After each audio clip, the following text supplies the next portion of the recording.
sound of a cheerful child's laugh, then the sudden deafening roar of heavy machinery. Dust billows, sunlight fractures through the haze. A pristine suburban lawn is torn apart, earth violently ripped open. The camera pushes in, past the churning treads, to a single, glinting object half buried in the newly exposed soil. A woman's scream, raw and disbelieving, cuts through the mechanical din. The excavator operator freezes, his face a mask of dawning horror. This was supposed to be their dream. But what they unearthed was a nightmare, and it was just the beginning. The promise of summer shimmered in the air, a golden haze over the Miller family's new home. Sarah stood on the back porch, sipping lukewarm tea, her gaze sweeping across the expansive, slightly overgrown yard. The scent of freshly cut grass, mingled with the faint, exciting smell of rich earth, filled her lungs. This house, a charming, albeit a touch neglected, colonial with sprawling grounds, was everything she and Tom had dreamed of since their twins Leo and Chloe were born. It was a blank canvas, a fresh start, a place where memories would bloom like the roses she planned to plant along the fence line. "It's going to be perfect, isn't it?" Tom's voice, a warm rumble from behind her, startled her gently. He wrapped an arm around her waist, pulling her back against his chest. Leo and Chloe, tiny whirlwind versions of themselves, chased a stray butterfly near the old oak tree, their giggles like wind chimes. "More than perfect," she whispered, leaning into his embrace, "especially with the pool. Think of the summers we'll have. No more crowded public pools. No more fighting for a lounge chair." The pool, their grand, ambitious project. It was the centerpiece of their vision for the yard, a shimmering blue, oasis that would transform their chaotic suburban life into something resembling a perpetual vacation. They'd spent weeks poring over brochures, debating shapes, depths, and tile colors. Finally, they'd settled on a classic rectangular design, a modest depth perfect for the kids, and a simple, elegant stone coping. They had stretched their budget to its absolute limit for this. A risk, yes, but one they felt certain would pay off in family joy. The next morning, the dream began to take physical form. Sarah woke to the rumble of an engine, deeper and more guttural than the usual hum of neighborhood traffic. She peered through the kitchen window, a smile spreading across her face. A large flatbed truck, carrying a massive yellow excavator, was backing down their driveway, guided by a man with a grizzled beard and a baseball cap pulled low over his eyes. Frank "Bulldog" Peterson, the foreman from Earth Movers, Inc. He'd seemed a man of few words, but his reputation for efficiency and reliability preceded him. Tom, already dressed in work shorts, met Frank by the truck. Their conversation was brief, punctuated by nods and pointing towards the marked-out rectangle in the yard. The kids, practically vibrating with excitement, watched from the safety of the porch, clutching their stuffed animals like spectators at a colossal sporting event. The first clang of metal on earth was surprisingly jarring, a metallic shriek that vibrated through the ground. The excavator, a leviathan of steel and hydraulics, swung its long arm, the bucket a massive maw biting into the grass. Earth, damp and dark, erupted upwards, revealing tangled roots and forgotten rocks. The air immediately filled with the rich, primeval smell of disturbed soil, a scent that normally evoked growth and new beginnings, but today carried an edge of raw, untamed power. Days turned into a blur of dust, noise, and surprising progress. Frank and his small crew worked with relentless efficiency. The neatly marked rectangle quickly became a gaping, ever-deepening pit. Sarah found herself drawn to the edge of the excavation site multiple times a day, mesmerized by the sheer scale of the operation. She saw discarded bits of old pottery, rusty nails, even a child's lost toy soldier, relics of past lives buried and forgotten. It was like peeling back layers of history, though she never imagined finding anything more significant than a buried sprinkler head. "Looks like we're hitting a bit of a snag, Mrs. Miller," Frank called out one afternoon, his voice raspy over the idle rumble of the machine. Sarah, who had just brought out a pitcher of iced tea, walked to the edge of the pit. Frank stood at the bottom, pointing with a gloved hand. The excavator's bucket was wedged against something. It wasn't rock, not exactly. The sound it had made was dull, thudding, not the sharp crack of granite. "Bedrock?" Sarah asked, shading her eyes against the afternoon sun. Frank shook his head, pushing his cap back. "Nah, too shallow for bedrock, and it ain't feeling right. Too even, almost like a wall but not concrete, something else." He squinted, his eyes, usually narrowed against the sun, now held a glint of something akin to unease. Could be old foundation. Maybe there was an outbuilding here long time ago. He kicked at the dark soil, his heavy work boot disturbing. A clod of earth that smelled distinctly metallic, not just earthy. Tom joined them shortly after, having just returned from work. He peered down into the growing hole. "So, what does that mean, Frank? More time? More money?" His tone was a careful blend of concern and resignation. The pool was already pushing them. "Maybe," Frank grunted, climbing out of the pit, with surprising agility for a man his size. He wiped his brow with the back of his hand, leaving a streak of dirt. "Could be nothing. Just needs a different angle. But I gotta say, feels solid and old. Really old." There was a subtle shift in his demeanor, a flicker of something beyond professional assessment. Frank had been excavating land for over 30 years. He knew the difference between ordinary resistance and something genuinely unusual. The next morning, the air felt different, heavier. The usual cheerful morning light seemed muted. Frank arrived earlier than usual, his face set. He didn't bother with small talk.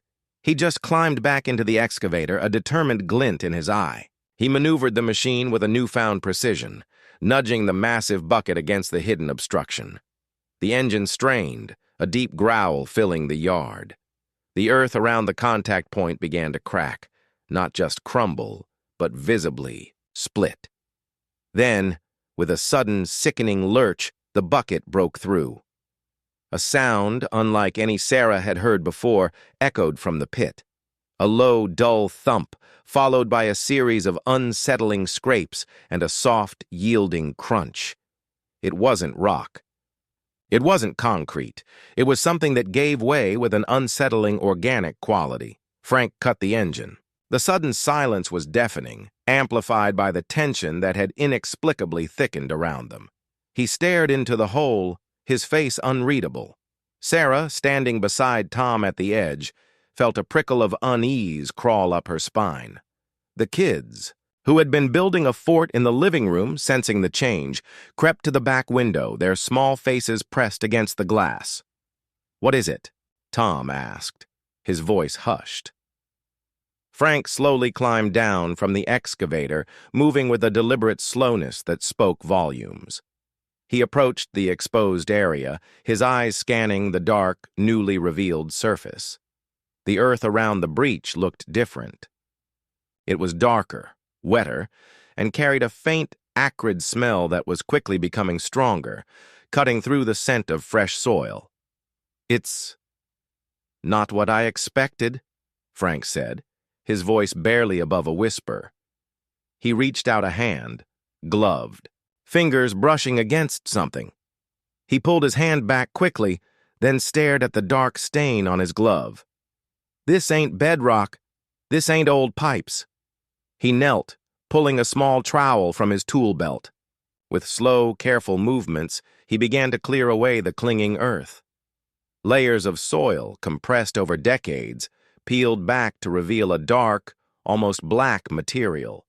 It looked like decayed wood, but with an unsettling texture, like ancient, rotted fabric. As more of the surface was exposed, a distinct geometric shape began to emerge, not a natural formation. This was man-made, buried. Sarah felt a growing sense of dread. The pool project, the cheerful summer dream, was rapidly dissolving. What was Frank uncovering? The smell was stronger now, a faint, sickly sweet odor mixed with something metallic and damp, like old, stagnant water. It was the smell of something long buried, something forgotten and decaying. Frank dug with a growing intensity, his brow furrowed in concentration. He cleared a wider area, revealing more of the dark structure. It wasn't just a simple box or a pipe. It was larger, more substantial. He then stood up, taking a step back, and finally looked up at Sarah and Tom, his eyes wide with a mixture of shock and profound regret. The gruff, unshakable foreman was visibly shaken. "You folks need to come down here," he said, his voice flat, devoid of its usual gravelly tone. "Both of you.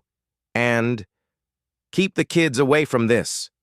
Sarah and Tom exchanged a glance, a silent, uneasy agreement passing between them. They carefully descended into the pit, the soft earth giving way slightly under their feet.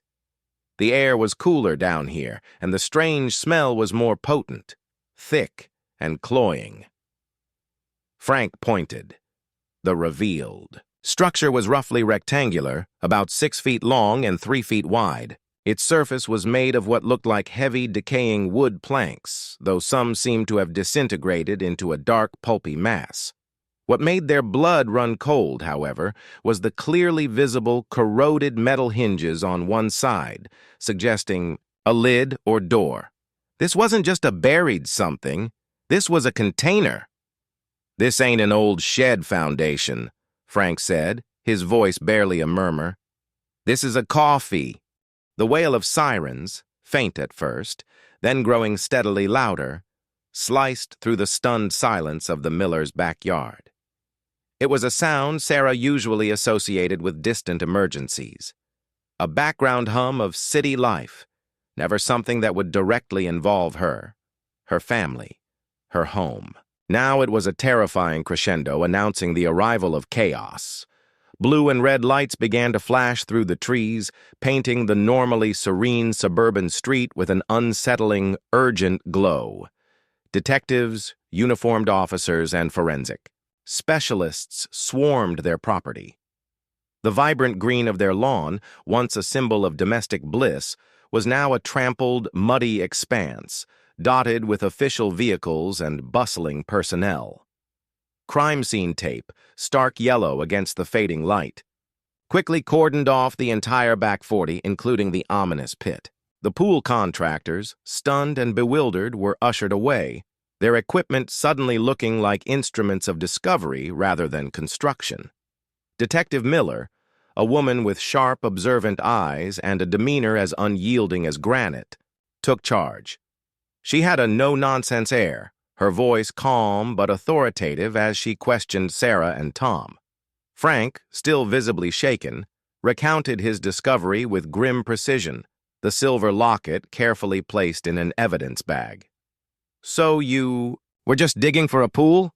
Detective Miller asked, her gaze unwavering as she looked between Sarah and Tom. There was no accusation in her voice, just a methodical search for facts.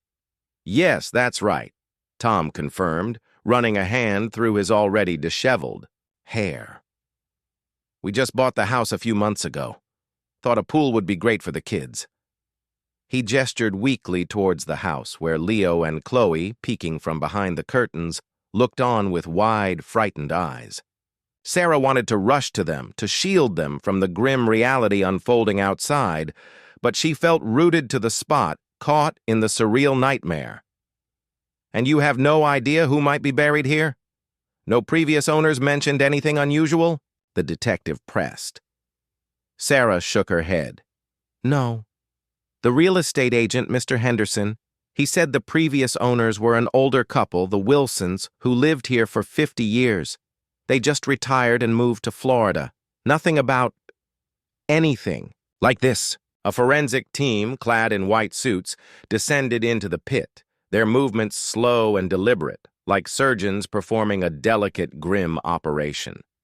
Floodlights were set up, casting harsh, unforgiving shadows that danced around the edge of the open grave. The atmosphere was thick with a morbid curiosity mixed with profound professional solemnity.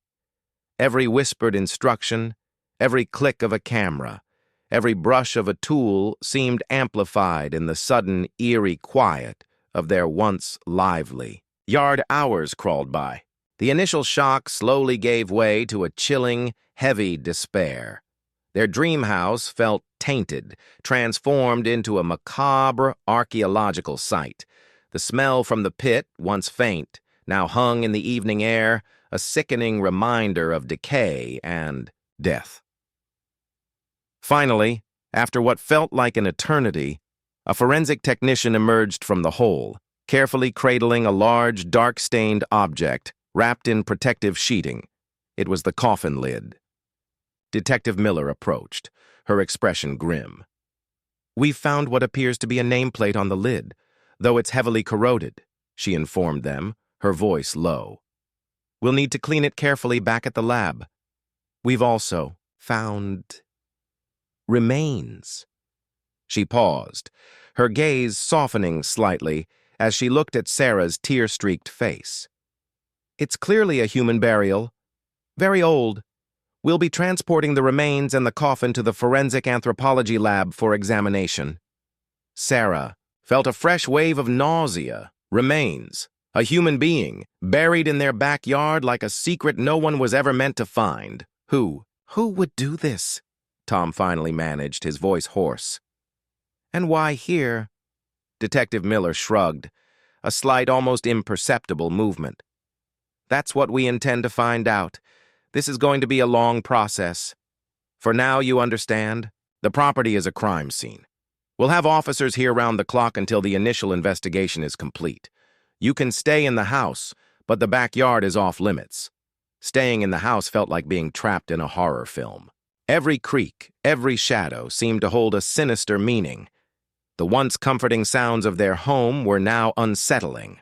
The thought of a human body, purposefully hidden, lying beneath their children's play area, was an unbearable weight. The next morning, the media descended. Vans with satellite dishes clogged their quiet street. Reporters, microphones thrust forward, clamored for interviews, for details, for anything that could fuel their sensational headlines. The backyard burial mystery screamed from local news channels. Sarah and Tom became unwilling central figures in a macabre local drama, their faces splashed across screens, their private anguish laid bare for public consumption. They were advised by the police not to speak to the press, but the sheer volume of attention was overwhelming. Their neighbors, usually friendly and discreet, now peered from behind curtains, their expressions a mix of sympathy, morbid fascination, and thinly veiled suspicion. Whispers spread like wildfire. Who were the Millers really? What did they know? The community, once welcoming, now felt like a cage of judging eyes. Days bled into a week. The initial flurry of activity in their yard subsided somewhat, replaced by a constant, unsettling police presence.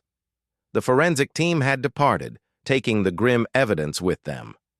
The pit remained, a gaping wound in the earth, illuminated by portable generators at night, guarded by uniformed officers. One afternoon, Detective Miller called. Her voice was flat, devoid of emotion, like she was delivering a highly technical report. "Mr. and Mrs. Miller, we have preliminary findings from the forensic lab."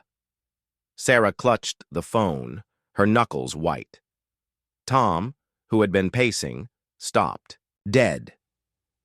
"The remains belonged to an adult female," Detective Miller continued. "Caucasian. Likely in her late 20s to early 30s at the time of death. Time of death is estimated to be between 40 to 60 years ago. Cause of death appears to be blunt force trauma to the skull." Sarah felt a cold dread settle in her stomach. 40 to 60 years ago. That meant sometime between the mid-1960s and mid-1980s, when the Wilsons owned the house. And blunt force. Trauma. This was undoubtedly murder. "The locket," Tom interjected, his voice tight. "Did you find anything on the locket?" "Yes," the detective confirmed. "It was heavily tarnished, but once cleaned, we found an engraving inside. 2 sets of initials, MW and JD, and a date, October 17th, 1968. MW and JD and a date decades ago." A wave of realization, cold and stark, washed over Sarah. "The Wilsons," she breathed, almost a whisper. "Mr. and Mrs. Wilson. They owned this house for 50 years. "Indeed," Detective Miller stated. "We're looking into past residents of the property, specifically anyone named J.D. who might have been associated with a Margaret Wilson. Our records show the prior owner, Margaret Wilson, moved in with her husband, Robert Wilson, in 1965. Margaret would have been in her early 30s at that time. So it could be Mrs. Wilson?" Sarah's voice was barely a whisper. The thought was horrifying. The sweet retired couple portrayed by the real estate agent? One of them possibly a murderer, the other a victim, buried in their yard? "It's a strong lead," Detective Miller admitted. "We're trying to locate Robert and Margaret Wilson. Their forwarding address was Florida, but the information we have is outdated. It's proving difficult." The news hung over them like a shroud. The murder happened in their house. The victim, possibly the very woman who had lived there for half a century, was buried meters from where their children slept. It was too much to process. "We also have preliminary results from the soil analysis," Detective Miller continued, her tone shifting.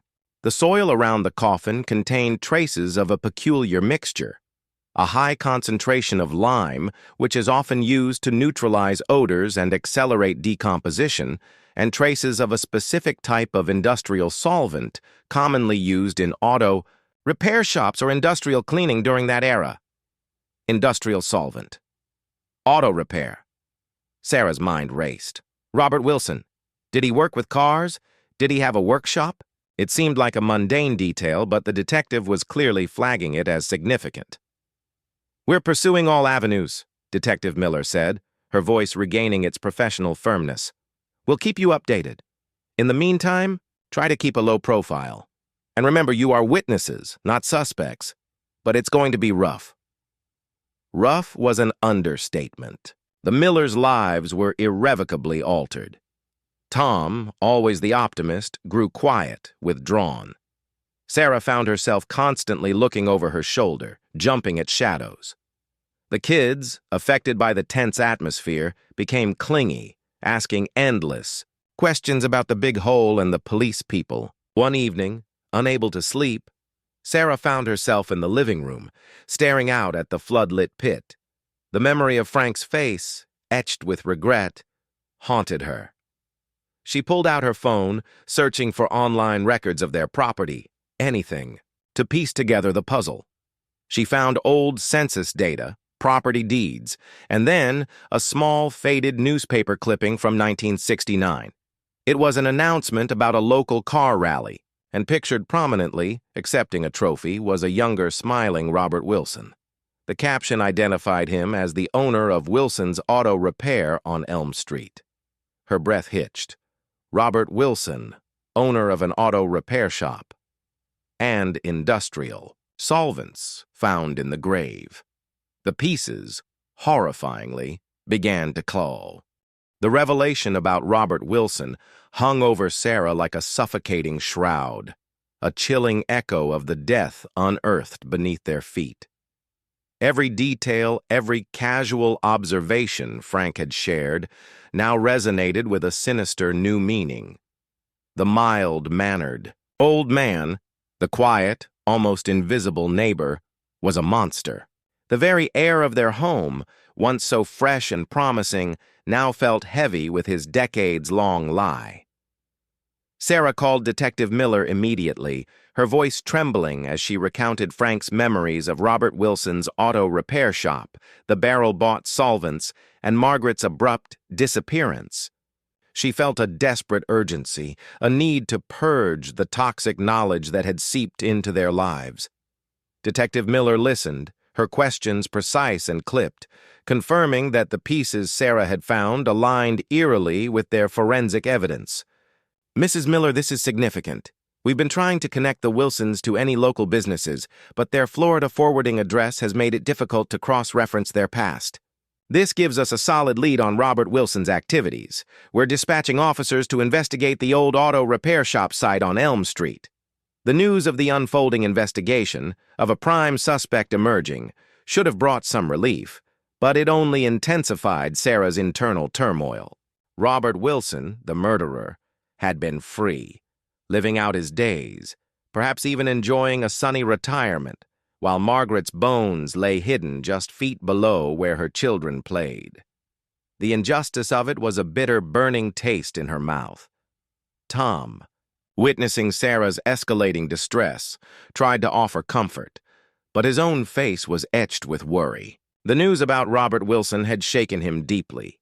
He too felt the insidious creep of the past into their present, contaminating their future. "We have to get out of here, Tom," Sarah whispered one night, the luminous glow from the police. Lights in their backyard casting an eerie shadow play on their bedroom ceiling. "I can't sleep here. I can't breathe here. Not with that." She gestured vaguely towards the wall, though she knew the body was long gone. The psychological impact, however, was stubbornly present. Tom sighed, pulling her closer. "Where would we go, Sarah? This is our home, our dream." His voice was laced with a desperate hope he didn't truly feel. The dream was shattered. "It's a nightmare now," she retorted, pulling away. "Every time I look out that window, I see the pit. I imagine the smell. How can we raise Leo and Chloe here knowing what happened? Knowing that monster walked these halls?" Their arguments grew more frequent, their frustrations simmering beneath a fragile veneer of normalcy. The children, sensing the discord, became quieter, their usual boisterous energy muted by the strange adult anxieties that permeated their home. Leo started having nightmares, waking with cries of "monster in the dirt." Chloe, usually fearless, refused to play in the backyard even with the police tape removed. The media frenzy, though it had waned slightly, still flared up with every new development. The story of the suburban grave was national news. Pundits debated the prevalence of hidden crimes. True crime podcasts picked apart every detail, and anonymous online commentators speculated wildly about the Millers' involvement, casting a long, chilling shadow of suspicion that felt impossible to shake. Detective Miller called again 2 days later. Her voice held a note of grim triumph. "We located Robert Wilson. He's in a retirement community in Miami. We're preparing to interview him." Sarah felt a jolt. Robert Wilson. Finally. A chance for answers, for justice, but also a surge of raw, unbridled fury. He was there, living comfortably, while Margaret had been denied even a proper burial. "What about Margaret?" Sarah asked, her voice tight. "Did he remarry? Did he have a family?" "Our initial background check indicates he lived alone after Margaret's disappearance," Detective Miller replied. "No other marriages, no children that we can immediately verify. He apparently sold the house through a series of intermediaries, and the funds went directly into a private annuity. Very clean, very discreet, too clean. The cold precision of a murderer covering his tracks." Days passed in a torturous limbo. The police guarded their secrets closely. Sarah and Tom waited, their lives on hold, their house a cage, their backyard a constant, gaping reminder of buried evil. Then, a bombshell.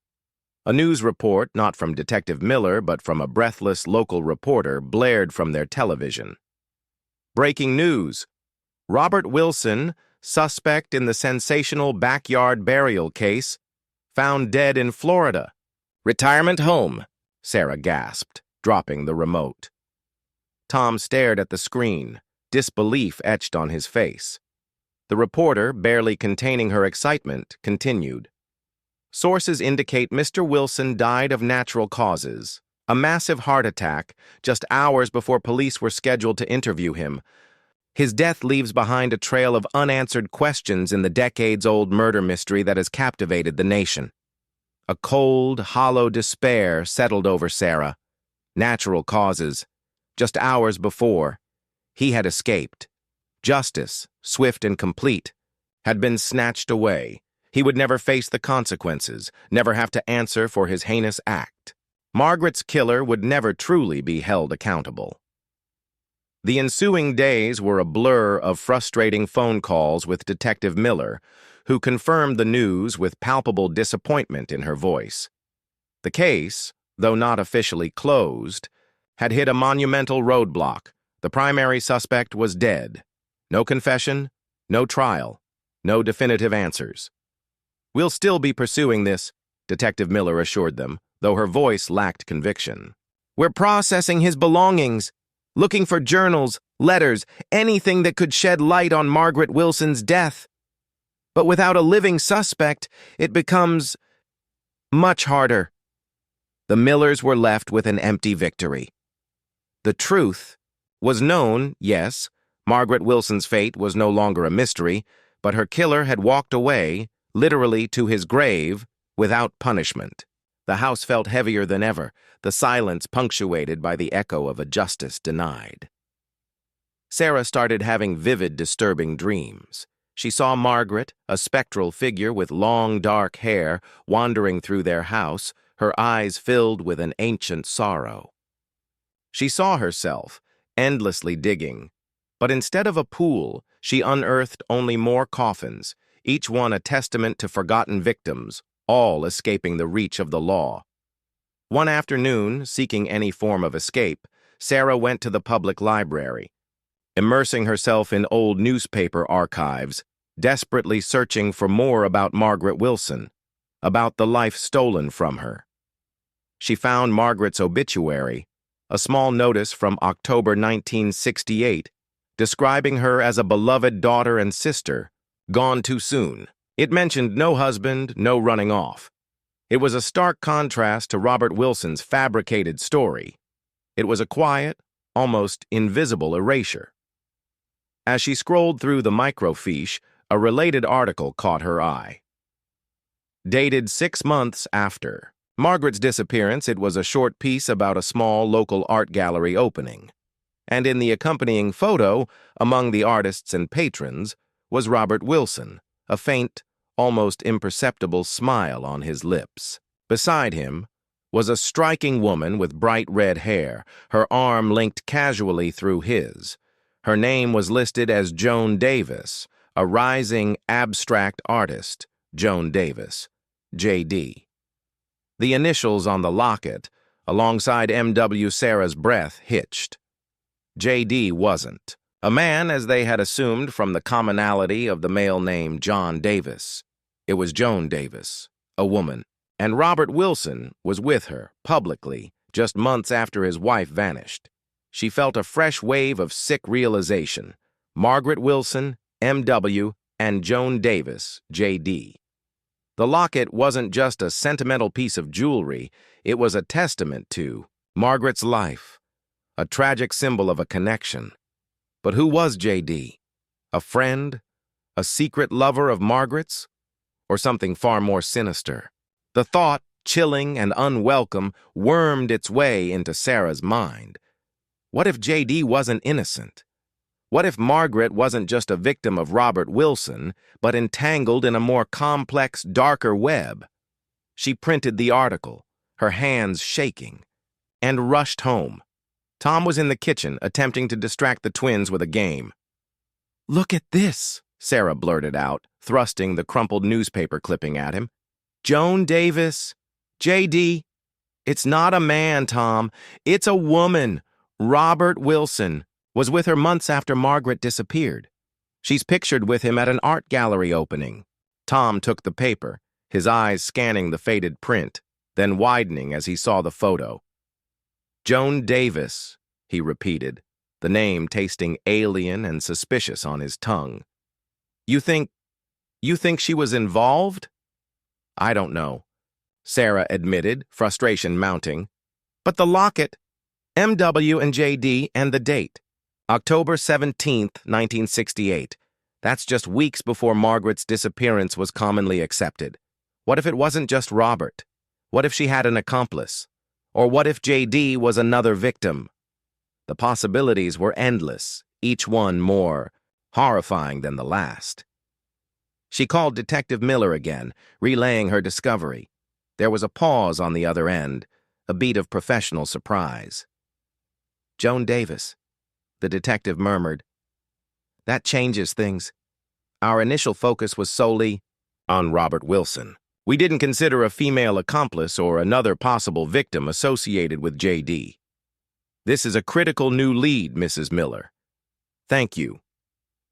The detective promised to look into Joan Davis, to trace her life, her connections to Robert and Margaret Wilson. The investigation, which had seemed to stagnate with Robert Wilson's death, suddenly had a new, electrifying pulse. A day later, Detective Mila, the name Joan Davis, hung in the air between Sarah and Tom, a fragile, explosive thing. The news that she was alive and relatively close electrified the suffocating quiet of their home. For Sarah, it was a sudden, desperate hope for answers, a chance to pierce through the decades of silence that had shrouded Margaret Wilson's fate. For Tom, it was a more cautious, yet equally compelling surge of renewed purpose. The stalled investigation had left them feeling adrift, and this new lead offered an anchor, however unsettling. Detective Miller moved quickly. Within hours of Sarah's call, a team was dispatched to the address they had found for Joan Davis. Sarah and Tom waited by the phone, their nerves frayed, the silence of their house amplifying every ticking second. The police presence in their backyard, though reduced, was a constant, unsettling reminder of the reason for all this new tension. Finally, the call came. Detective Miller's voice, usually so composed, held a distinct edge of frustration. "Mrs. Miller, we've made contact with Joan Davis. She's uncooperative, to say the least, denies any knowledge of Margaret Wilson or the locket, claims she knew Robert Wilson only as an acquaintance from the art scene years ago and hasn't seen him in decades. She's refusing to answer further questions. Without her lawyer present." Sarah's heart sank. Uncooperative. Of course, why would a potential accomplice, or at least someone with knowledge, simply confess? But the locket? And the photo with Robert Wilson? "We presented them," Miller confirmed, her voice grim. She dismissed the photo as an old casual acquaintance and claimed the locket was a common design, that she'd never seen it before. "It's boilerplate denial, Mrs. Miller. She's clearly hiding something." The detective explained that while they couldn't legally force Joan Davis to speak without concrete evidence directly linking her to the murder, the new information from Sarah, the auto shop, the solvents, the date on the locket, and Joan's prior connection to Robert was enough to pursue a search warrant for her property. "We're digging into her past, her financials, anything that ties her more firmly to Robert or Margaret," Detective Miller promised. "This won't be easy, but we're on her now." The next few days were a different kind of torture. Instead of passive waiting, Sarah felt a desperate need to do something. She scoured old newspapers, local historical society records, anything that mentioned Joan Davis. She found snippets of her early artistic career, mentions of gallery showings, even a brief interview where Joan, a younger, more vibrant woman, spoke about art as a reflection of truth, of uncovering hidden realities. The irony was bitter. Tom tried to distract the kids, taking them to parks, to the movies, anything to get them away from the lingering shadow of their home. But even their laughter felt forced, a fragile shield against the pervasive dread. Then, a breakthrough. It didn't come from the police, but from Sarah's relentless digging. She found an obscure article from a small-town art magazine, dated late 1968. It featured a joint exhibition by several emerging artists, including Joan Davis. The article briefly mentioned Davis's recent move to the city and thanked a generous anonymous patron who had funded her first solo studio space. The article was dated barely a month after Margaret Wilson's disappearance. A tremor of suspicion ran through Sarah, an anonymous patron. Was it Robert Wilson? Had he paid for Joan's new life? A hush-money arrangement for her complicity? It was pure speculation, but it ignited a fresh urgency in her. She forwarded the article to Detective Miller, along with her theory. The detective was quiet for a moment. Anonymous patron, Interesting. We'll cross-reference Robert Wilson's financial records from that period. If he moved a significant sum, especially around that time, it would be a powerful piece of circumstantial evidence. The police moved quietly and efficiently. Robert Wilson's old bank records, meticulously preserved, revealed a large withdrawal, almost the entirety of his savings, in late 1968. The money was routed through a series of shell accounts, finally landing in a newly established trust for a Joan D. The connection was undeniable. Robert Wilson had indeed funded Joan Davis's new life. Armed with this and the locket, which forensic experts had confirmed carried both Margaret Wilson's DNA and faint traces of Joan Davis's, alongside new phone records showing frantic, deleted calls between Robert and Joan in the weeks leading up to his death, Detective Miller secured a more comprehensive search warrant for Joan Davis's property. The day of the search warrant was tense. Sarah and Tom watched the news anxiously, the story now dominating national headlines again. The backyard burial was no longer just a local curiosity. It was a complex murder mystery spanning decades.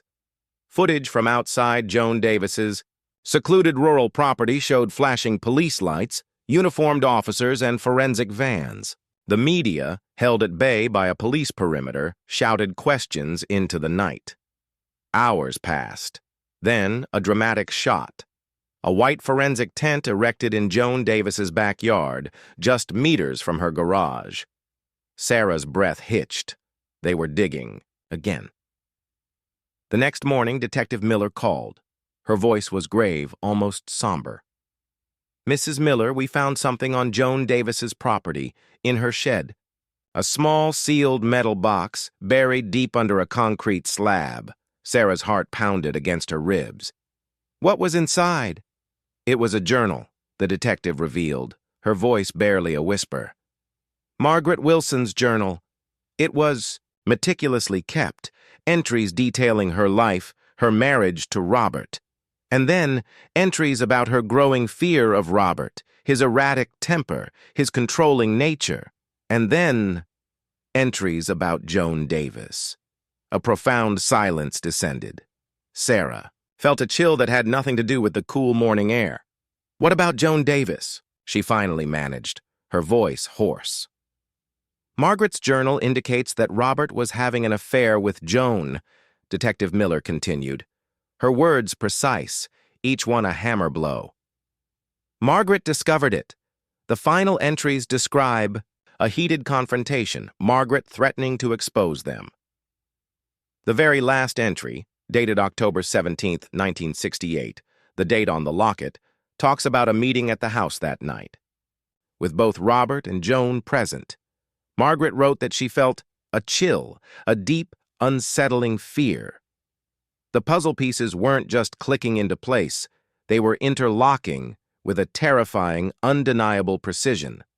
The locket, the date, the affair, the confrontation, Robert's controlling nature, Joan's complicity. We also found a detailed letter from Robert to Joan, hidden in the same box, Detective Miller added. It was dated 2 days after Margaret's disappearance. In it, he thanks Joan for her understanding and outlines a plan for her to establish an alibi, to disappear for a while, and promises her the funds to start her new life as an artist. He also explicitly references a mess they had to clean up in the yard, using the phrase, the oak tree spot, and mentions the lime and industrial solvents, noting they worked like a charm. The sheer audacity of it, the chilling casualness of his confession, even in a private letter, made Sarah feel sick. It was all there. A premeditated murder, a cover-up, a willing accomplice, and a lie that spanned half a century. "We've arrested Joan Davis," Detective Miller stated, her voice firm, a note of grim satisfaction now present. "For the murder of Margaret Wilson. We have more than enough evidence now." Sarah closed her eyes, a mixture of profound relief and deep sorrow washing over her. Justice.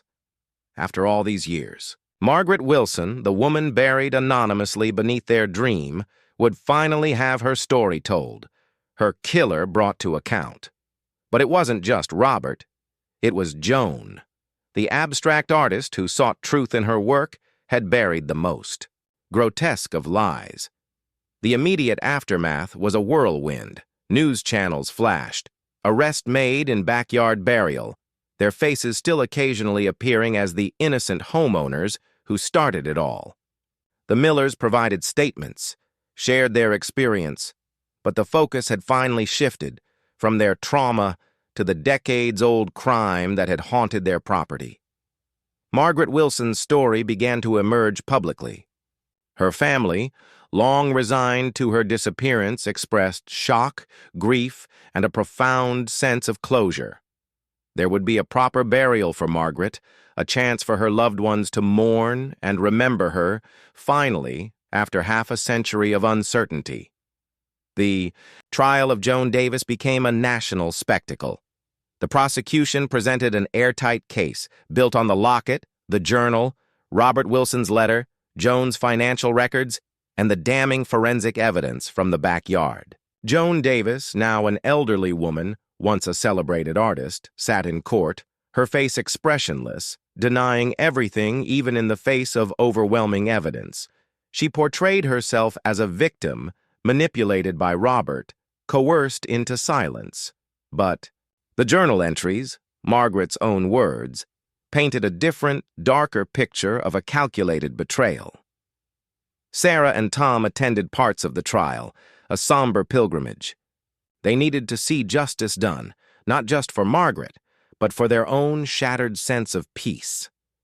The sight of Joan Davis, the woman who had helped bury a body and then lived a life of artistic expression, was chilling. The jury's verdict came swiftly. Guilty. Sarah felt a release she hadn't known she was holding on to, a tightening in her chest finally easing. It wasn't a joyous feeling, but a profound, somber sense of completion. Margaret Wilson, the silent victim, had finally found her voice thanks to the unwitting hands of her killer's unsuspecting successors. The P. The decision to sell the house, though painful, brought with it a quiet, desperate sense of liberation. The burden of the buried past had been too heavy, too insidious, to simply live with. They had brought justice to Margaret Wilson, but their home, their sanctuary, had become irrevocably intertwined with her tragic story. The gaping pit in the backyard, now filled in and reseeded, still felt like a raw, unhealing wound, a constant reminder of the darkness they had unearthed. Selling a house with such a notorious history proved challenging. The backyard burial house became its unofficial, chilling moniker.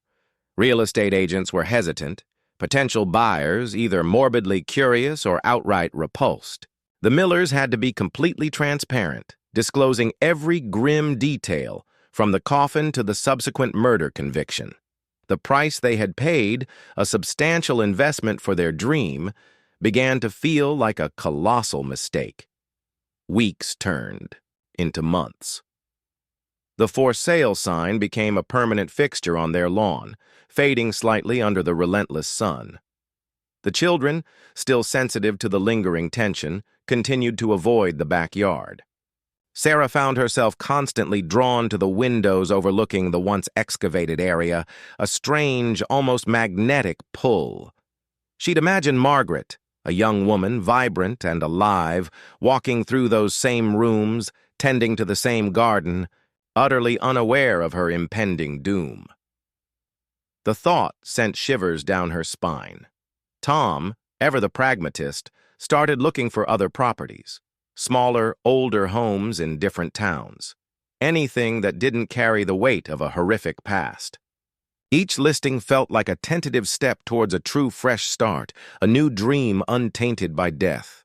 But the financial reality of selling their current home at a significant loss loomed large, a dark cloud over their escape plan. One afternoon, as Sarah sat on the porch, watching the quiet street, a small, unassuming car pulled up. An elderly woman, frail but with a surprising alertness in her eyes, emerged from the driver's side.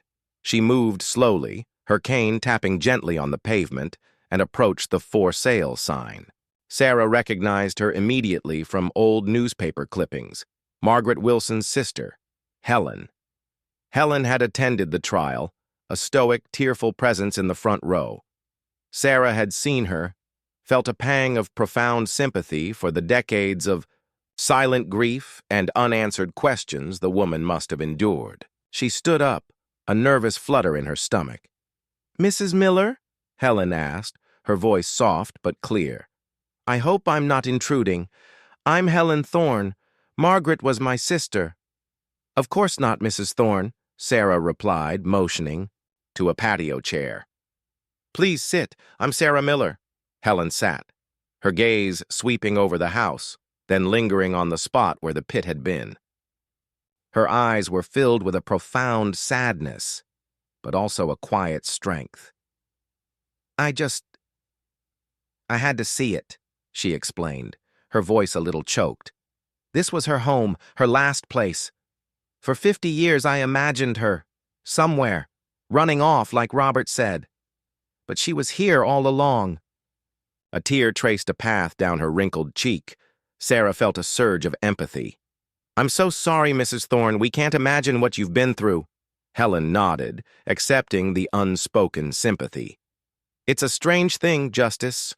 We have it now, but it doesn't bring her back, and it doesn't undo the years of not knowing." She paused, then looked directly at Sarah.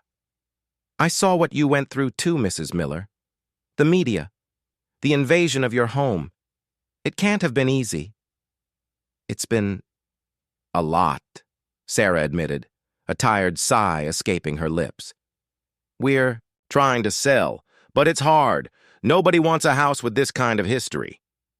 Helen's gaze sharpened, a faint spark of an idea lighting her eyes. "Actually, that's why I came. My family. We've talked. Margaret never had a proper burial. We want to do something for her, a memorial. And we were thinking, this house, this land, it meant something to her, even if it became her tomb." Fry looked at her, confused. "I'm not sure I understand, Mrs. Thorne." "We'd like to buy it," Helen stated simply, her voice firm.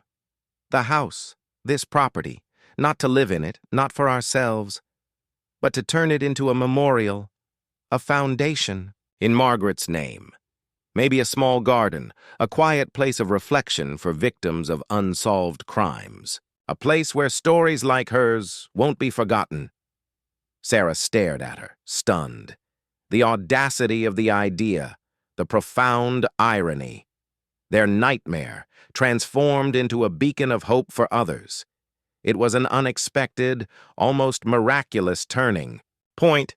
"We're not rich people, Mrs. Miller," Helen continued, misinterpreting Sarah's silence. "But Margaret left a small trust, and with the restitution from Joan Davis, it's enough. We want to make sure no one else has to go through what Margaret did or what your family did without someone caring." Tom walked out then, sensing the deep conversation. Sarah, her voice thick with emotion, explained Helen's proposal. Tom's initial surprise gave way to a slow, incredulous smile. It was an answer to their prayers, not just financial, but deeply, profoundly symbolic.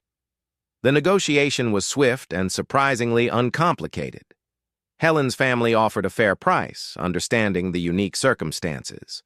The sale was contingent on the creation of the Margaret Wilson Foundation, a nonprofit dedicated to supporting families of cold case victims and establishing a small, peaceful memorial garden on the property. As the final papers were signed, months later, Sarah felt a profound sense of closure, not just for Margaret, but for themselves.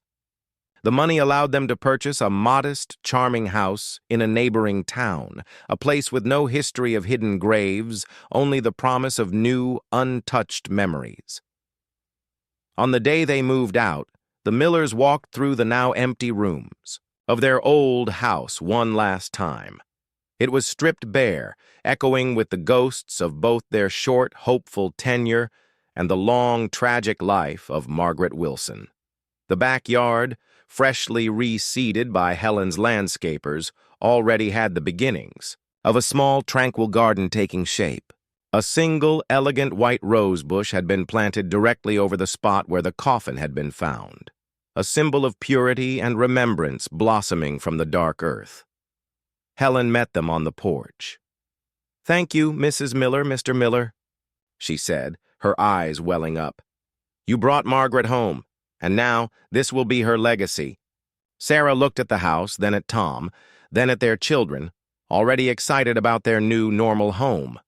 They had come seeking a pool, a symbol of endless summer fun. They had found a grave, a terrifying testament to a hidden crime.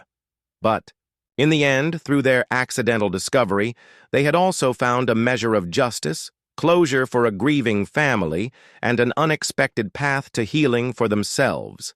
The regret of what they found in their yard would always be a part of their story, a permanent shadow on the edge of their memories. But now, it was also inextricably linked to an act of profound, unexpected compassion and a legacy of hope blossoming from the very ground that had once held such a dark secret.